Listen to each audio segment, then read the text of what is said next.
Welcome back to Speak with Power, my dear friends. I'm so excited to introduce my new friend to you, Shana Meyerson. Shana is the globally acclaimed creator of YOGAthletica. She started teaching yoga in 2002 and is widely considered to be one of the most effective and engaging instructors on earth today.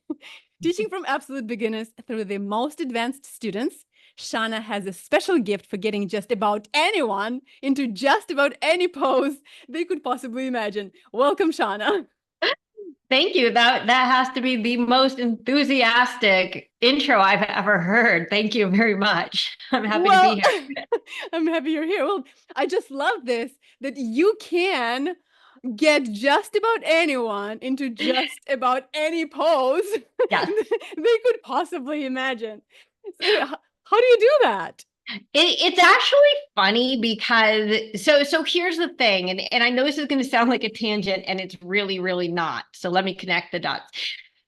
In 2002, actually, when I originally became a yoga instructor, my first intention was to teach yoga to children. And in fact, my mini yogis yoga for kids is now 22 and a half years old. It's still my thing. But it was my big thing, right? And I have an extremely advanced practice. Like if you've seen it in a book, I can probably do it. And I teach all these insane things like to children, 3-year-olds, 5-year-olds, 7-year-olds, 11-year-olds, whatever. And so what's so funny is that, so in order to teach complex concepts to children, you're a teacher, you're an educator, you understand this, you need to break it down into very small bite-sized pieces, right? You don't take it as a pose. It's like this tiny thing has to happen, then this tiny thing has to happen, and eventually you have like a really big thing, right? And so let's get forward to why can I get just about anybody into anything? And it's funny because I have a very highly educated clientele. Almost every client I've ever worked with, it has either a doctorate or at least a master's, and is just smart people. It's who I attract. And they always think that I have some weird like superpower to explain things at like this really high level. And what I hate to tell them is it's because I'm teaching them like they're 5. It's not because I'm teaching them like with some like brilliant system. I'm just like, if I get a 5-year-old into it, I can get you into it. And ironically, like that's why I can do all the things. Is like I didn't think I could do some of the crazy things until I saw a kid doing an arm balance. And I'm like, never mind, I could do it. And I literally just flipped a switch. And from that day on, I could do anything because I set my mind to it. I love Yeah. that because I mean that's how we teach basically the very complex, complicated things and topics. It's yes, split them into small steps and That's right. into little parts. Yes, I love this concept and how you apply it. Well, you literally never had anybody try a pose and not be able to do it. Oh, no. I mean, first of all, no, not literally. Second of all, you got to understand that I don't mean that I'm going to get you handstanding in the middle of the room in 5 minutes. It could take years. Like it could literally take years. I have a kid I've been working with. He just turned 17. I've been working with him since he was 8. And he just got his handstand like within the last few months. Granted, we had a big hiatus during the pandemic where we were working on Zoom, but he needed me to actually hold him. And so that was a big setback for him. But so, and it's the same with me. When I say I could do anything, I don't mean like I can do it right now. If you give me some crazy thing I've never tried before. But I do mean I could do it if I work out on it hard enough. And so, so nothing's literal in this world, but I am a handstand expert. And I will tell you on that question that I have, believe it or not, and this is a little weird, not that it happened once, but that it happened twice. I worked with 2 women who were each missing a hand, and I got both of them into handstands. So yes, anybody can get into anything. So, well, handstand, I can kind of imagine. What do you mean by that? Do you mean like just standing on two hands with feet Yeah, up, yeah, or yeah. Yeah, straight arms, legs in the air. legs in the air? Because there are different ways. I saw people stand on their two hands with kind of like their legs, whatever, like Over in a around. scorpion. That's still a Yeah. handstand. So a handstand refers to anything where you're on your hands and nothing else, meaning your head's not on the floor. That would be a headstand, not your forearms. That would be a forearm stand. So a handstand, the legs are honestly irrelevant. It just means that you're balancing upside down exclusively on your hands. How about that? Strong hands In a with that vertical good position. good Yeah. balance. Well, why is it so important? Why is it such a goal, and why do people want to do that? That's such a good question. And handstands really are sort of the holy grail of yoga. And sort of the consummate yoga pose. It really is. If you take all the skills of yoga and plop them into one pose, you're going to come up with a handstand. Now, but that's not why it's important, right? Because yoga in and of itself is never meant to be simply a physical practice, right? It's a very mental practice, it's a very spiritual practice. And so you have to ask, when you say why handstands, like what does handstand offer you besides the egotistical gratification of being able to do something really cool? Now there are plenty of people who work on handstands just as a Just party for trick. that. But to me, the reason I love teaching handstands so much is it teaches you extraordinary patience, right? It teaches you perseverance. It teaches you non-reactivity. And it really, I know this is weird, but it actually teaches you how to make order out of chaos. Because the mere, so when people go upside down, it's sort of funny because a lot of people lack proprioception at first. And if you tell them, for example, move your legs away from the wall, their legs will go to the wall. Or if you say, pull your ribs in, they'll expand them. Like everything goes backwards, right? And so there's also this like switching of orientation that on a conscious level is just literally, can you figure out where your body is in space? But beyond that, it's your mind. It's a real problem solving skill, right? And so it really is teaching us how to deal more effectively with the challenges that come in our lives. But more than anything, most people can't do handstands for one of two reasons. One is fear, and that could be legitimate unless you approach it the right way. And the other is self-limiting belief, right? And so in order to literally nail handstand in the middle of the room, you're going to A, have to overcome fear, and B, destroy those self-limiting beliefs.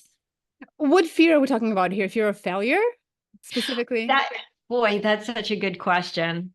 That's such a good question because if you ask me, I'm going to say yes. But if you ask the people who tell me they're too scared, they're going to say they're just afraid of hurting themselves. But we don't really hurt ourselves that much. Well, right? I've never seen anyone hurt themselves, believe it or not, in a handstand, but you could take some pretty drastic falls, okay? And I get it. Like, let's say you flip over backwards, for example. You could theoretically hurt yourself, but more than anything, you're more likely to hurt just your ego. Yeah. But the thing is that so let's go back to the concept of baby steps. People don't like baby steps. People do not like fundamentals, right? Because they feel like they're not it shows that they're not advanced. It shows that they're doing baby stuff instead of the real thing. Like they want to do the big thing. And it's like, if you're willing to let go of your ego, start from square one instead of square 23, you actually won't fall and you actually won't hurt yourself because you won't go past that edge of what is rational and sane for where you are in the process. Does that make sense? Yes. Yeah. And so these fears, most fear is irrational. Some fear is real, obviously. Like if I'm stuck in my room with a tiger, that's real. I can't see that ever happening, but like that would be like a rational fear. But fear of the unknown is my favorite, one of my favorite quotes that I've heard in recent years that I just repeat over and over and over again is fear is faith in the negative. Hmm. And I love that concept Yeah. because faith is faith in the positive. But fear is faith that something Yes. is going to go wrong. Hmm. So is that how we actually achieve our full potential? Because I know that you talk about unlimited potential. Do you really believe that we have it unlimited? Again, I Is mean, it- I think that so my easy answer is yes, but I remember when I heard this as a kid, I literally, because I was such a smart kid, I'm like, well, can I jump to the moon? Mhm. I used to always say that, and the answer is of course you can. But I do believe that to, general human capacity, yes, I do believe that our potential is unlimited, but we have to be realistic about um the potential that we're born with. Now I'm not talking about privilege, I'm talking about potential. For example, I'm not going to be in the NBA. Okay, as a 5'6" woman, age 53, who can't throw a basket, there's essentially zero chance, no matter how hard I try, to be in the NBA. I'm not even talking about the WNBA. I mean, maybe in some weird world I can get into that. So you also have to be realistic about, what is human potential. But again, yes, I actually do believe that anybody can do anything that they truly and honestly dedicate their lives to. Yes, So how do or you, their intention. yes, focus on and really set it as a goal and go after it? So Yeah, then how do we make sure that those fears and that ego, like you said, it's basically the fear of hurting our own ego. How do right. we make sure that it doesn't really hold us back? Right. And so like this is something that I mean, people have been struggling with since the beginning of time. And quite frankly, it's one of the primary precepts of yoga is learning to release your ego. So this is no small question. This is like a question for all times. And if I could answer it here on this podcast, I think that I will be celebrated like the world over for all eternity. Mm. But I can tell you that if I were to try to encapsulate the process, because I had to let go of my ego in order to master my handstands, I would say that, or, a lot of things that I have fallen on my face on in my life. And I would say that more than anything, get over your fear of looking dumb, you Mhm. know, because people there's actually two sides of fear of ego, and one is egotism, which is an overinflated sense of self, and the other is actually, and it's another manifestation of an overinflated ego, is actually the fear of failure because you're scared of looking dumb. Because you don't want people to judge you or look down on you. And the thing is, if you look at the most successful people in the world, they don't give a bleep what anybody thinks about them. They're like, I'm going to do this thing that maybe no one believes in, and I might fail miserably. But there's also a trade-off, right? Of risk and reward. The more you risk, the more you reward. But you can't take risks if you're handcuffed by your own ego. Yeah. Hmm. Yes. Yeah, Okay. So do you have, you said that you had to let go of your own ego. Do you have sure. a couple tips and tricks and something that people, and I know that it's a big thing and maybe you've taken a lot of, or you've spent a lot of time doing that, but maybe something that people can at least start working towards. Sure. So one thing I actually want to mention that I don't usually talk about, to be honest, is like the spiritual aspect of ego. And this is a very yogic concept, but I believe it bleeds over into most spiritual practice, which is to say, the belief that we all have a shared soul. And the easiest way that I could explain this is if you were to take like a drop of water, right, and drop it in the ocean. that drop of water still exists, but you will never be able to extract it from the ocean. No matter what technology you have, no matter how hard you try, it just becomes a part of the ocean. So or sparks in a flame, however you want to say it, but that we are each a drop. And when you understand that concept of the ocean, it's a little bit easier to understand that the only thing that's separating me in Los Angeles from you in New York is not 3,000 miles. It's this container, right? That we live in, this body, that stands in the way of like the ocean of the soul, right? But ultimately we come from the same place. So one path to releasing the ego is a spiritual and or religious one. And I know that doesn't always land well with everybody. So a more practical way of letting go of your ego, again, is it's this willingness to start from square one. And I think like a really good practice is take a class in something you consider yourself an expert in, and accept that you are the student. I know that sounds so simple, but I can tell you as an expert teacher how many teachers come to study with me, but they don't want to learn from me. They want to reinforce what they already know or something. I don't know. I'm like, why are you spending all this money working with me if you believe you already know everything you need to know? Then just go with that. So that's a really great exercise, and just be willing to be a student, be willing to learn from others, even when you consider yourself to be an expert. Yeah, that's a great tip. That's a great idea, because a lot of times when we are experts in something, basically we professionally have been doing something for a long time, then it's hard to accept that there's so much we still don't know, and that there's so much we still can learn and go back to square one. I've had a little bit of experience, not in my area, but when I realized that there was an area I really need to understand and learn, and I just felt dumb in that field, even though I really needed it. Yes. So I also love the idea of this one soul.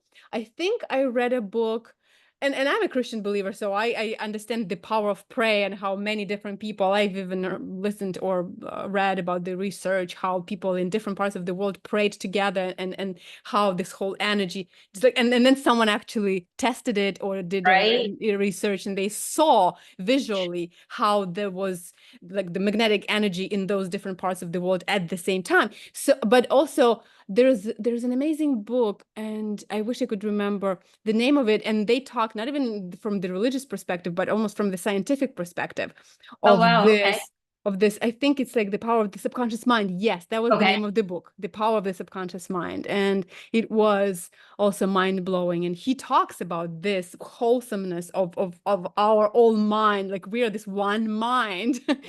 All over the world, and we are interconnected, and that's really. There's a book, if people are interested and open to the religious argument for this, and I'm Jewish, but most of the books on this topic are Christian. And again, this is another thing about releasing your ego, because some of my favorite biblical passages, my favorite biblical passage is actually Christian, which is, if you have faith the size of a mustard seed, nothing will be impossible for you. You can move mountains. Now that's in the Christian liturgy, but I can release my attachment to my own, my own religion, my own beliefs, and say, wow, like I could gain so much from the wisdom of others. And so there's a book that is fairly well rooted in Christianity.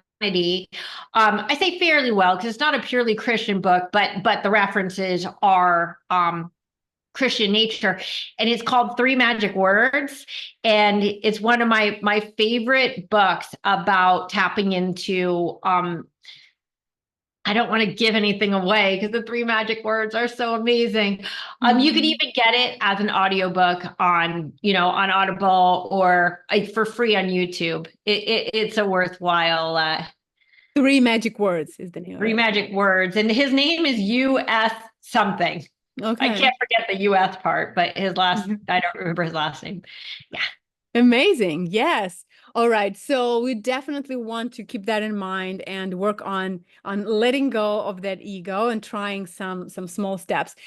So is there anything else that you would suggest to people to really unleash that potential? And maybe that's through yoga, maybe that's through anything else, how we can have that personal power and achieve the dreams of our life.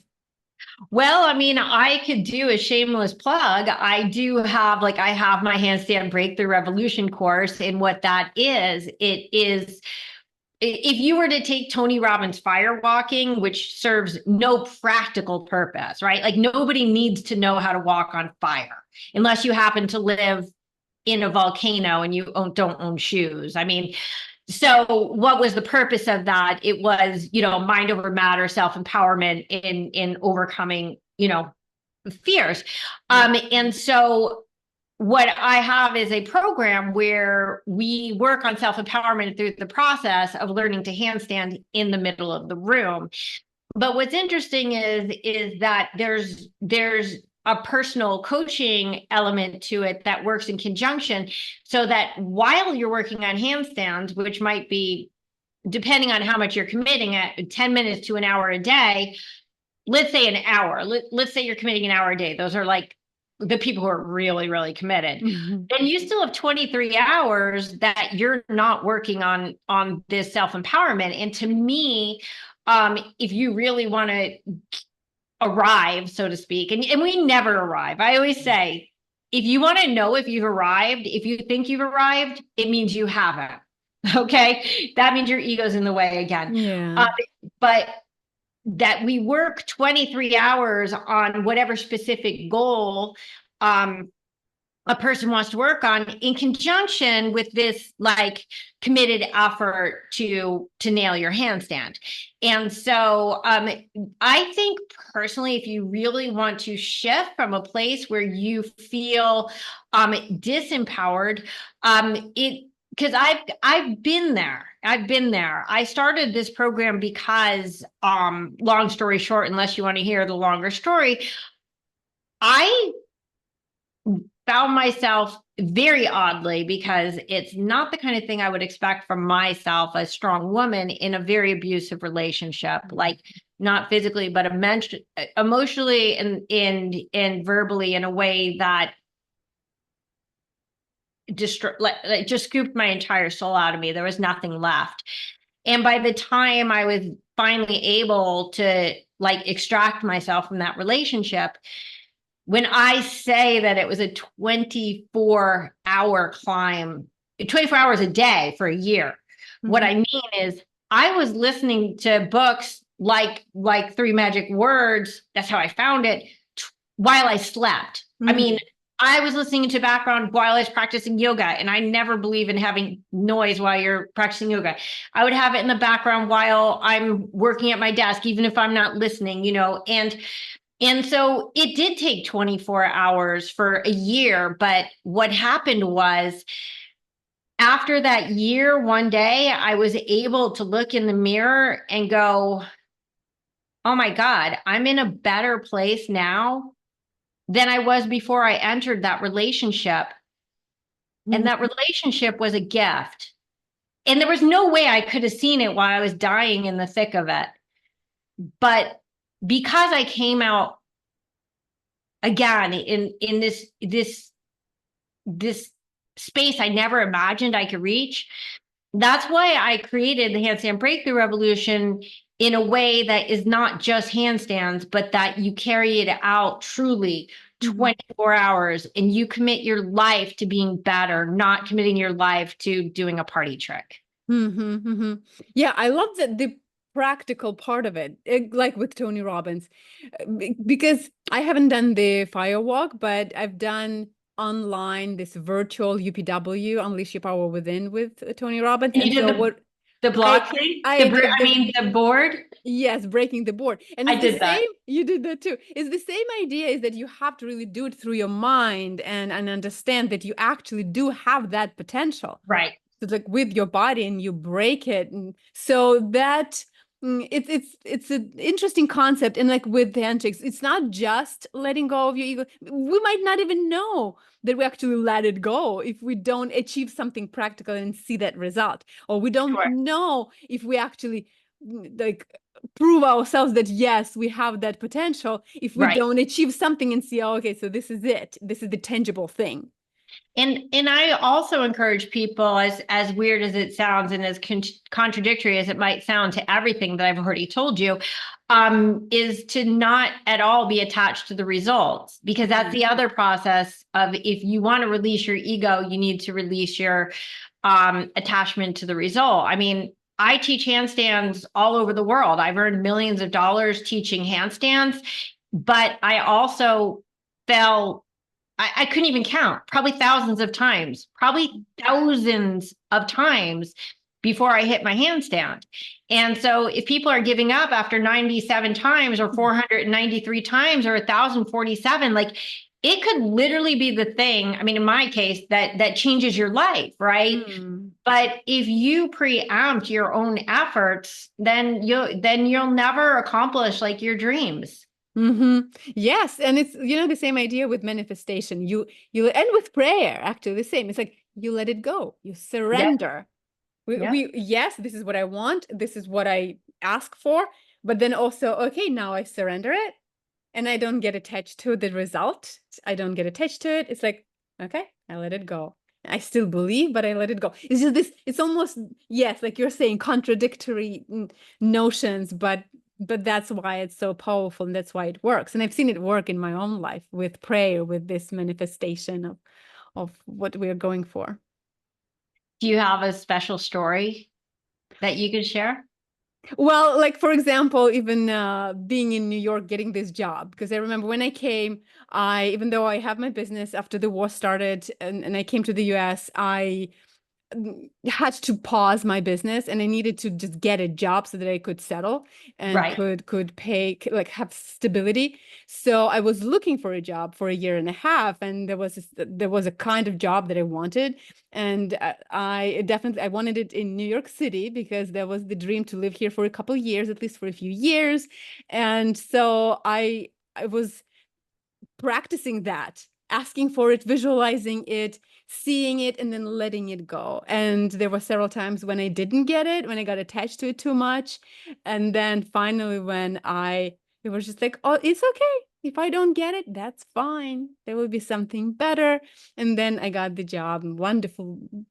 I think this was the best job that God could have ever given to me. So yes. Amazing. Do you have a story like that? I have too many stories to count. I mean, I mean, I can honestly say, even just the fact that I'm teaching yoga, I mean, this is pretty crazy because, I mean, it's a much bigger story, but I left my career to teach yoga, and,